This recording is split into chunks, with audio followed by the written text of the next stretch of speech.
Hello, this is Craig Scott from Fight Talk. This is the first in our breakout series here, featuring fighters overseas who we are trying to obviously bring to the attention of British fans.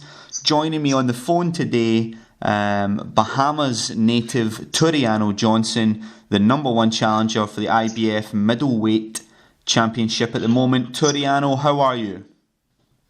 I am good. It's a pleasure to be on the show with you, Mr. Greg. Thank you. Very nice to have you as well. Now, I understand you are currently in the middle of a camp. Is that right? Oh, yes. I am right now preparing for a fight against Antonio Guterres for January 28th in California on the Golden Boys card. Excellent.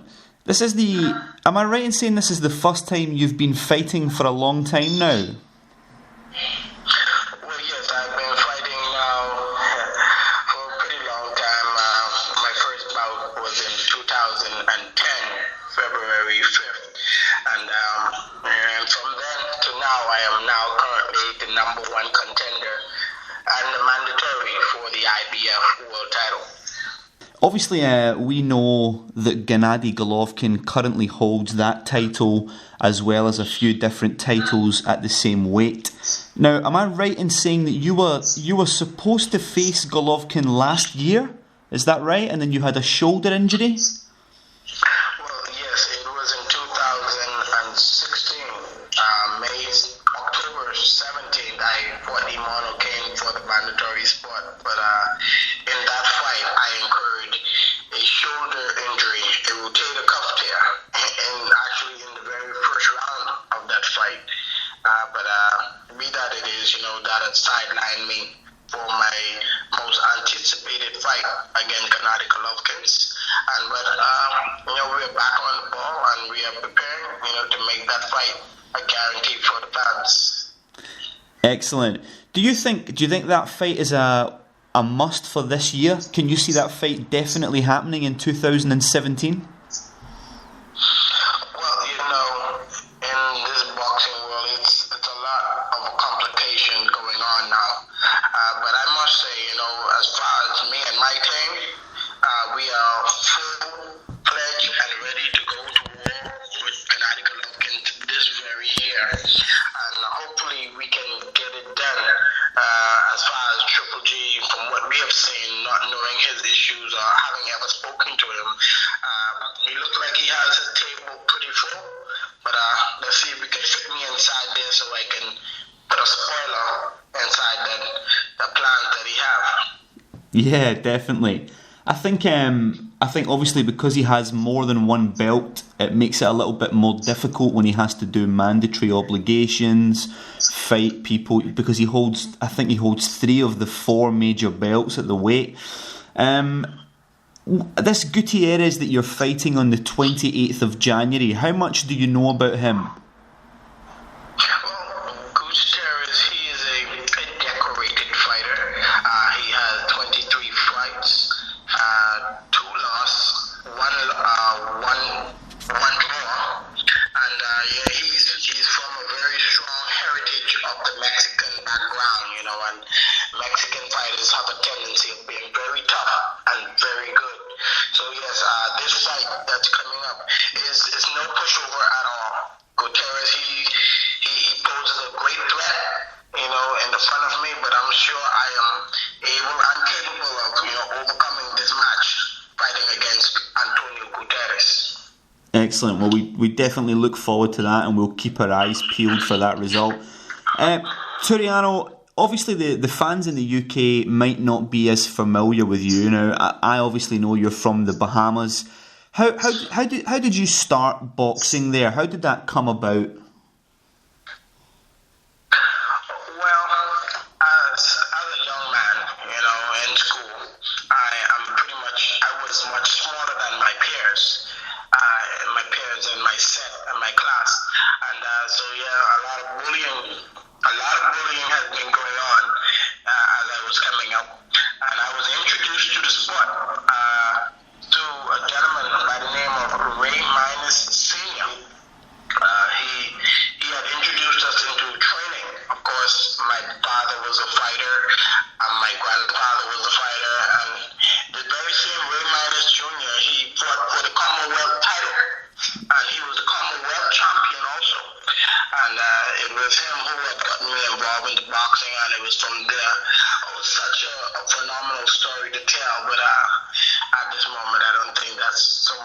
deal with at the moment. But yes, I started boxing from Middleweight Junior on to training as an amateur fighter in the Bahamas, going on to moving to Cuba for 9 years, training for the Olympics, and in which I was able to compete. I was unable to make it to the Olympic in 2004.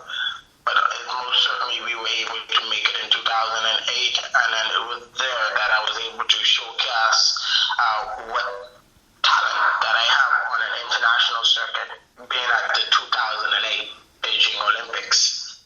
Yeah, I seen you went to 2008, which is obviously a fantastic achievement. It's funny you mentioned Ray Minus Junior, Ray Minus Senior. I was actually reading a little bit about fighters from the Bahamas, and I was reading about, obviously you've got Edner Cherry, you've got your Sherman Williams and these guys.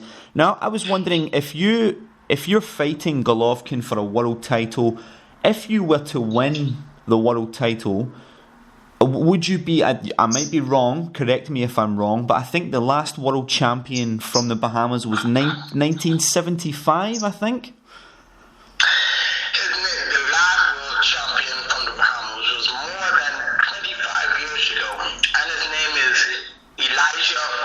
Yeah, Elisha Obed. Yeah, that's the one that I looked up. Yeah.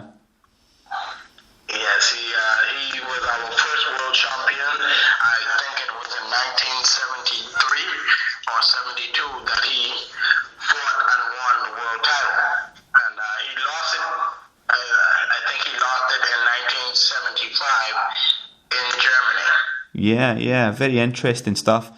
Now obviously, I know you keep up to date with your boxing. I've seen on your Twitter page that you obviously comment on a couple of fights here and there. Now, I noticed you passed a couple of comments on the Eubank fight that will be taking place, the Eubank Junior Reynold Quinlan fight. Now, what's your opinion on that situation, given that Eubank was a middleweight in your division and has now moved up and is challenging Quinlan as a super middleweight? What's your view on that?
Eubank Jr. is nowhere near the level that I am on, but it would only give me a great respect to fight somebody of such high caliber in his very own backyard, Chris Eubank Jr. So you'd like to come to the UK for that fight then? Oh yes, no doubt. Wherever the fight may be, if it's back in the Bahamas, which I have never really fought in the Bahamas, and that is my hometown. I've always been fighting in my opponent's backyard. So, if I fight him in his backyard or I fight him even in the United States, I think it will give a good showing, style mixed fight, and with my come forward style and Eubank's slick style, I think you can have a phenomenal Muhammad Ali and a Joe Frazier kind of fight. Yeah, two guys going at it head to head. I think definitely when the people who are listening to this call, if they get a chance to watch you, they'll definitely see that you have that come forward aggressive style, and it's very exciting to watch. Definitely as well. I know you fought Eamonn O'Kane, who's obviously from Ireland, not too far from where I am just now. So yeah, I think that would definitely be an exciting fight down the line. Now I wanted to ask you about the no block policy, Toreano, on your Twitter page. What is the no block policy and how did that start? Well, I find that these athletes, these superstars, so-called superstars, tend to make themselves feel so great and so superior to others, to the point where they feel I have so much power, I can make you feel bad by blocking you. And I find that to be a bully kind of method. And one thing, I'm all against bullies, and I don't believe in bullying at all on any level, at any time, be it in a relationship, in the school-wise, on any form. Bullying is something that I don't tolerate. So my no block policy really came from the bullying aspect, and I would always show that my mom and dad, we were never poor, but of course my mom and dad always grew us up very humble and respectful, and that is how I am growing up today, being very humble and very respectful, and never a bully, and always try to uplift others before I decide to lift myself up. So my no block status is one where you can say whatever you wish, however you may. Hey, everybody is right in their own right. It's only your comment, your views. Now, if you're an actual professional analyst, well, that would make a big difference. But hey, your opinion is your own. So say what you may, and if you wish, we can back it up in the ring if you want to. Yeah, the no block policy is something that I noticed when I started following you, and I think it's definitely quite refreshing, because I see a lot of people now, especially with social media being such a big aspect in boxing, I see a lot of people blocking and having arguments back and forward. So it was very refreshing to see that you don't take that personally. You allow people to express their opinions, and that's just how it is. I don't want to keep you too long, so I'll just thank you very much for your time, Tureano.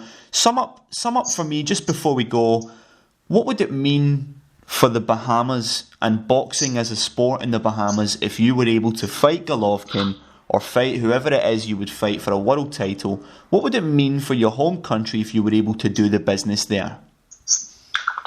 Well, let's put it like this. It was in 2016 that the Bahamas, we won the gold medal in the 200 meters by Shanae Miller.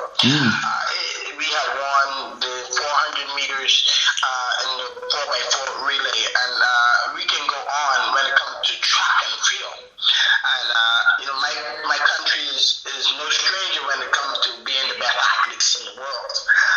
Even in fact, the very likes of Elisha Obed himself, back in 1972 when he had won the world title. Being a world champion is no stranger to my country, but I must say, after so many years, of such a drought of a world champion boxer, my country would welcome it. It would be such a phenomenal feat for my country, not just for myself. And even as a man of God, as I stand on my belief as a Christian, I believe that, it would be a phenomenal movement toward my country and to all of my fellow Bahamians. So definitely, to wear a world title, it means the world to me. Well, listen, I personally hope you get the chance to do that this year. I think everybody listening to this would obviously appreciate the comments you've made here. I think it's been fantastic to hear from you. The purpose of these videos is really to bring people like yourself from overseas and let the British fans see what they're all about. And it's very clear to me that you're all about, good-natured sportsmanship, and that you're obviously a tremendous athlete. Tureano, thank you very much for your time. I really appreciate that. Best of luck for the next year, and hopefully we get to see you challenge for that world title. And I'm sure we'll catch up with you at some point nearer then. Thank you very much again. Thank you, Mr. Greg, and I hope one day to come to England and to showcase the skills that I have. Hey, possibly I'm presuming Billy Joe Saunders, which I doubt either he nor Chris Eubank Jr. Neither of them are suicidal, but hey, it would be a beautiful sight to have me in your country. Listen, I'd love it. Let me try and speak to them, and I'll try and set it up for you. How does that sound? Yes, please. Well, you have a blessed day, and thank you so much for taking your time out. Thank you very much. This is the Breakout Series, Episode 1. Tureano Johnson from Bahamas, #1 IBF challenger. You have a good day, sir. Thank you for your time, mate. Bye-bye.